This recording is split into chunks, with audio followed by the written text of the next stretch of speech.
4월 21일 새벽 말씀 묵상 시간입니다.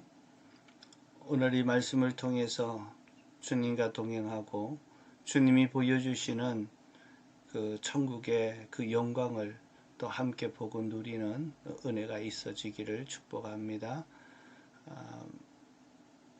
누가복음 9장 28절에서 36절입니다.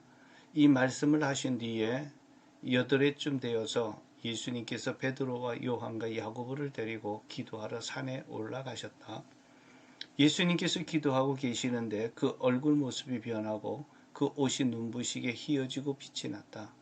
근데 갑자기 두 사람이 나타나 예수와 더불어 말을 하고 있었다. 그들은 모세와 엘리야였다.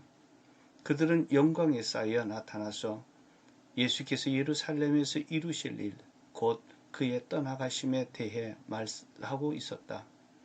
베드로와 그 일행은 잠을 이기지 못해서 졸다가 깨어나서 예수의 영광을 보고 또 그와 함께 서 있는 두 사람을 보았다. 그 두 사람이 예수님에게서 막 떠나가려고 할 때에 베드로가 예수께 말하였다. 선생님, 우리가 여기서 지내는 것이 좋겠습니다. 우리가 초막 셋을 지어서 하나에는 선생님을, 하나에는 모세를, 하나에는 엘리야를 모시겠습니다. 베드로는 자기가 무슨 말을 하는지도 모르고 그렇게 말하였다. 그가 이렇게 말하고 있는데 구름이 일어나서 그 세 사람을 휩쌌다. 그들이 구름 속으로 들어가니 제자들은 두려움에 사로잡혔다. 그리고 구름 속에서 소리가 났다. 이는 내 아들이요 내가 택한 자다. 너희는 그의 말을 들으라. 그 소리가 끝났을 때에 예수만이 거기에 계셨다. 제자들은 입을 다물고 그들이 본 것을 얼마 동안 아무에게도 알리지 않았다. 아멘.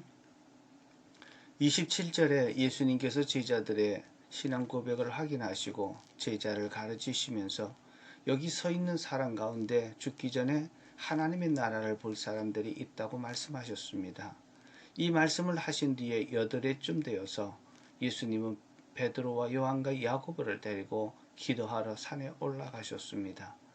예수님께서 이 산에서 제자들을 데리고 오르신 이유는 기도하기 위함이었습니다.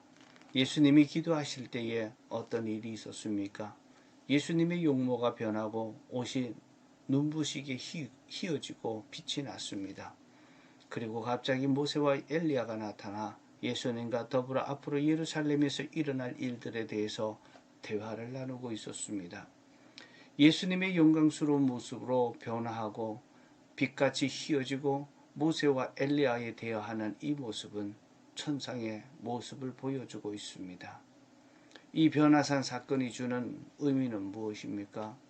첫째, 주님이 제자들에게 예언했던 27절 말씀의 성취입니다. 예수님께서는 자신이 하신 말씀이 정확하게 성취되었음을, 예수님이 말씀이 얼마나 신뢰할 만한지를 보여주고 있습니다. 여기 서 있는 사람 가운데 죽기 전에 하나님의 나라를 볼 사람이 있다고 말씀했던 그 말씀이 그대로 성취된 것입니다. 예수님이 예언한 말씀이 그대로 성취된 것은 예수님이 하나님이 보내신 구원자임을 증명해 주시는 것입니다. 하나님은 예수님이 이 말씀을 하시기 전에 이미 구약의 선지자들을 통해서 말씀했습니다. 변화산 변화 사건을 통해서 나타난 모세와 엘리야는 구약을 대표하는 사람입니다. 이들의 출현은 구약의 예언의 성취가 바로 예수님이심을 증명하는 것입니다. 그 내용은 바로 예루살렘에서 죽으실 일과 부활에 대해서 이야기했습니다. 예수님이 하신 죽음과 부활은 구약 성경과 예수님이 하실 예언과 정확하게 일치되고 있다는 것을 보여줍니다. 뿐만 아니라 하늘에서 하나님께서 제자들에게 소리를 내어서 말씀하십니다. 이는 내 아들이요 내가 택한 자다. 너희는 그의 말을 들으라. 하나님의 또 증명이 있으셨습니다. 두 번째로 변화산의 영적 체험은 예수님의 기도와 연결되고 있습니다. 자신이 선포한 예언이 그대로 성취되는 방법은 예수님이 기도하시고 하나님 아버지는 기도의 응답으로 성취하고 있다는 점입니다. 다만 제자들은 기도하지 못하고 졸고 있었음에도 불구하고 예수님의 기도를 통해 제자들은 예수님의 영광스럽게 변화되는 모습을 보았고 구약을 대표하는 두 사람을 만났습니다. 기도하는 예수님 곁에 함께 있었다는 이유로 영적인 깊은 체험을 하게 된 것입니다. 기도하는 사람 곁에서 함께 있을 때 주시는 축복입니다. 셋째, 이 변화산의 영적 체험은 제자들을 위한 것이었습니다. 이 체험은 천상의 영광을 보고 앞으로 일어날 십자가를 지고 그의 육체가 부활로 말미암아 얻게 될 영광인 것입니다. 예수님은 이 영광스러운 체험을 제자들에게 보여주시면서 예수님이 하신 말씀들을 미리 보여주신 것입니다. 이 체험이 얼마나 좋았던지 베드로는 예수님께 이렇게 얘기합니다. 선생님, 우리가 여기서는 지내는 것이 좋겠습니다. 우리가 초막 셋을 지어서 하나에는 선생님을, 하나에는 모세를, 하나에는 엘리야를 모시겠습니다. 누가는 이 장면을 이렇게 코멘트합니다. 베드로는 자기가 무슨 말을 하는지도 모르고 그렇게 말하였다. 예수님은 제자들에게 자신이 가야 할 메시아의 사명의 길을 그리고 받으실 영광을 선명하게 보여주셨는데 베드로는 이것이 무엇을 의미하는지 모르고 자신이 말하는 것도 무슨 말인지 모르고 있었습니다. 나중에 예수님이 십자가에서 죽으시고 부활 승천하신 다음에 깨닫게 됩니다. 영적인 체험, 지금은 그 의미가 무슨 의미인지 알지 못해도 나중에 그 체험이 무엇인지 깨달아지는 은혜가 있었습니다. 오순절날 성전에서 나면서 안진뱅이 된 사람을 고치고 사람들이 몰려왔을 때 이 사실을 설교합니다. 사도행전 3장 22절에 보면 모세가 말하기를 주 하나님께서 나를 세우신 것과 같이 너희를 위하여 너희 동족 가운데서 한 예언자를 세워주실 것이다. 그가 너희에게 하는 말을 무엇이든지 다 들으라.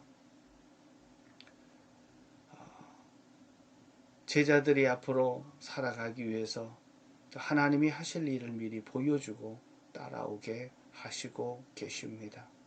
주님은 하시는 일에 그의 사랑하는 자들에게 미리 보여주시고 당신의 종들에게 미리 알게 하시고 하나님의 일을 성취하십니다. 오늘도 기도하는 사람, 또 주님과 가까이 있을 때 주님께서 우리의 영적인 눈을 열어주셔서 주님이 하시는 일을 보고 따라가는 참 제자 되기를 축복합니다. 기도하겠습니다. 하나님 아버지, 우리도 영적인 눈을 열어서 하나님이 말씀하셨던 것이 내 삶 속에 성취되는 것을 보게 하여 주시옵소서. 예수님이 죽으시고 또 부활의 영광스러운 몸으로 변화될 것을 미리 영적 체험을 통해서 알게 하시고 그 길을 따라가게 하시는 좋으신 예수님, 하나님 우리의 영성을 다시 한번 깨우쳐서 우리의 눈을 열어주시고 주님이 하실 일을 보게 하시고 주의 음성을 듣게 하시고 그리고 그 말씀대로 성취되는 것을 깨닫게 하셔서 믿음으로 따라가는 참 제자의 삶이 되게 하여 주시고 주님이 계획하셨던 위대한 구원의 계획들이 저와 우리 성도들을 통해서 이루어지게 하옵소서. 예수 그리스도의 이름으로 기도하옵나이다. 아멘.